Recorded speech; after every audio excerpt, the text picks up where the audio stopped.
Well, hello, YouTube vinyl community. It is time for a new episode of Psycho's Platters, episode 128, which I'm going to term this episode as 45 Finds Part Uno. That's right. We've got a bunch of different things here. The backstory on this is this, that powered by coffee, of course.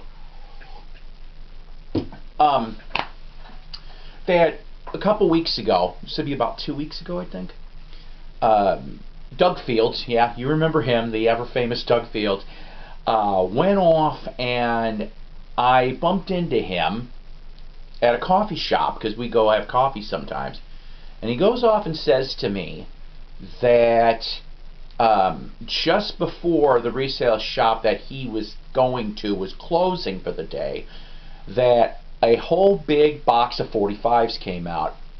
Well, he happens to show up there, gets pretty decent first dibs. I'm not gonna lie, I saw what he got. You know, a bunch of Beatles, Elvis, various stuff, which kudos to him, you know. So I get sloppy seconds. Seems like this happens a lot, but whatever. There still was some decent sloppy seconds in this stuff. And so that is what most of this is. There's a couple other little 10-cent finds that I'm throwing in that I forgot all about from about a couple months back too. So we're throwing all this in together. This could be a 2 or 3-parter, honestly, at least 2. So let's get kind of started here, shall we? This one here, this is not the right picture sleeve, but what I ended up finding was a very nice copy on Atlantic of the Drifters' Save the Last Dance for Me. Now, that came out in 1960. Benny King was the lead singer on that. It was originally supposed to be a B-side to that current single, but Dick Clark actually suggested, flip the record over and you're going to have yourself a bigger hit. Hey, it's Dick Clark, for God's sakes.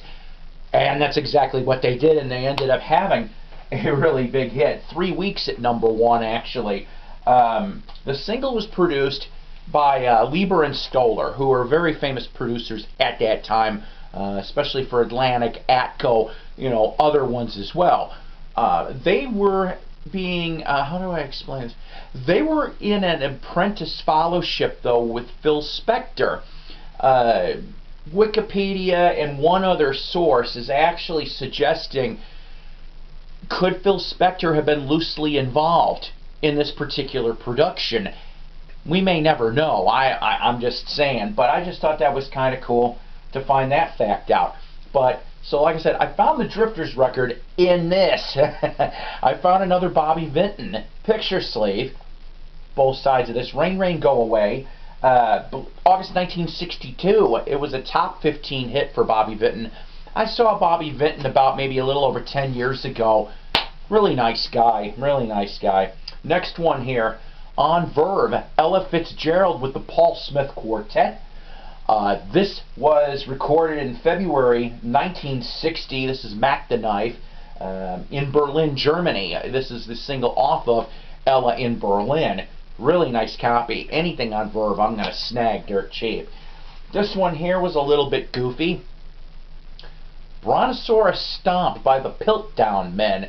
This one came out in 1960. I want to say the summer of 60.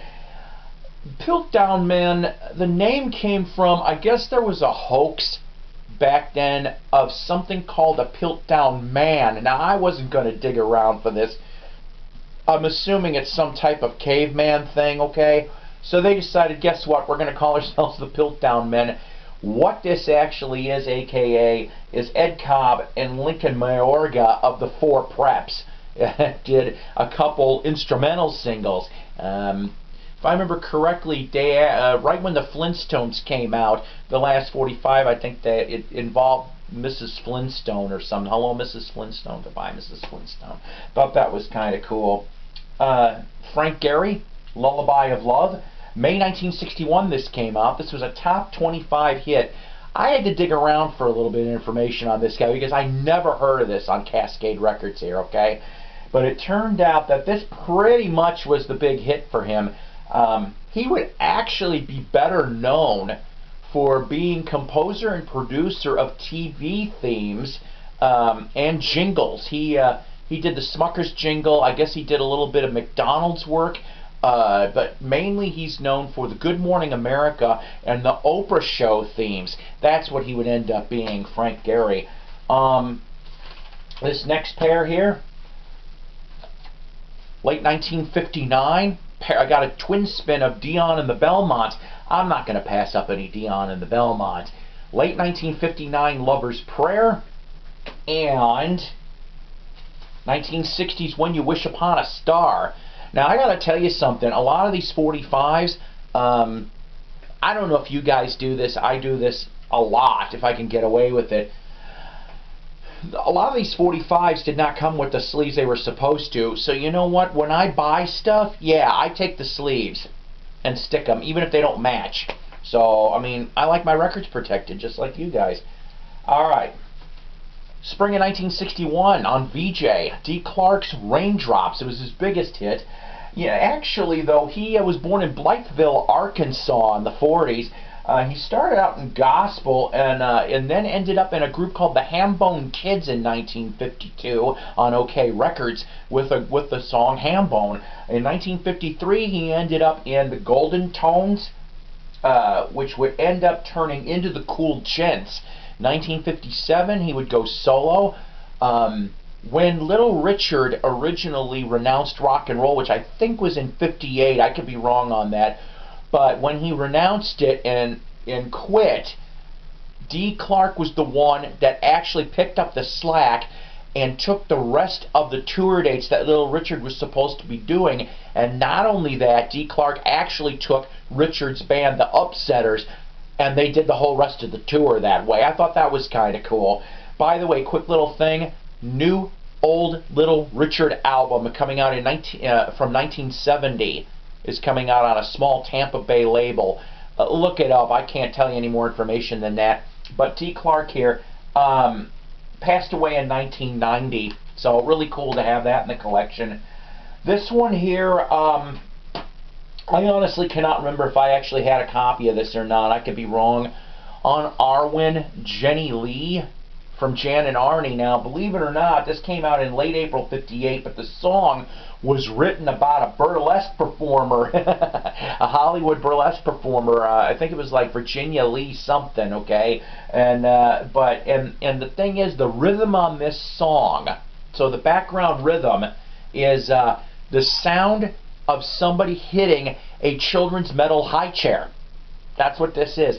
Jan and Arnie, this was like their biggest single. They would cut 3 singles. Originally, it was actually supposed to be Jan, Arnie, and Dean. But Dean ended up having to go into the military, so that's how, for the first couple, you got Jan and Arnie here. So I think it's really cool to find a copy of that. Also, Everly Brothers, I'm not going to pass up Everly Brothers for anything. Till I Kissed Ya, that one came out late 1959. Chet Atkins on guitar on this. Really cool. I've always loved this song. And lastly, from 1971 off the Elvis album, Elvis Country, I really don't want to know.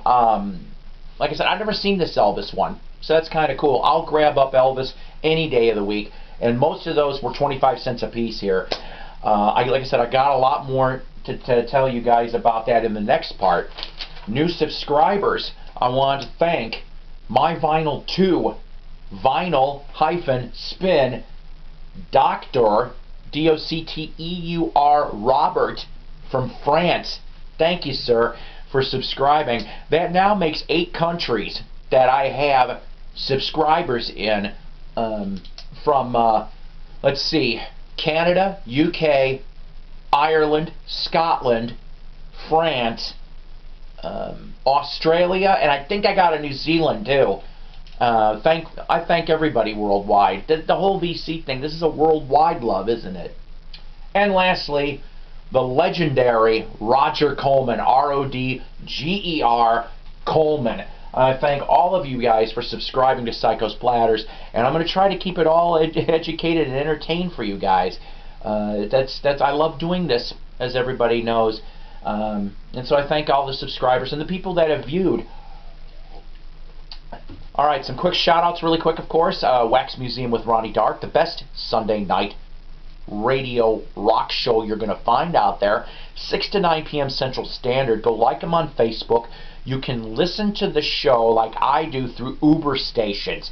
It's out of 87.7, I think it is, WBOA, out of Syracuse, New York. Followed by Mike Adams and the Night Owl Lounge. Like him on Facebook too. Best of Lounge and Exotica music from 9 to 10 p.m. Central Standard Time. This is Rock and Roll Radio. Go subscribe to them on Facebook, 8 to 11 Central Standard Time. Monday nights, how about Mike Bolia remembers Alan Freed, 7 to 10 Central Standard Time, if I remember correctly on that. And Freak Beat with Ken Worth, 107.5 The Spy out of Tulsa, Oklahoma. You can listen through that through the Tuned In app or through the station website itself. Great little psychedelic show for an hour. I'll be listening to that in a little bit here. Let's see what else. Thrifty Music Collectors Group, Tim Smith and Company as always. Let's see. Shindig, the best damn rock magazine period out of England. Beautiful magazine. I love reading that. And lastly, the YouTube vinyl community. Once again, without you, we wouldn't all be here. And so, thank you, community. Thank you, VC. I love you guys. I always do. Take care. Rock on. Spin 'em, and God bless.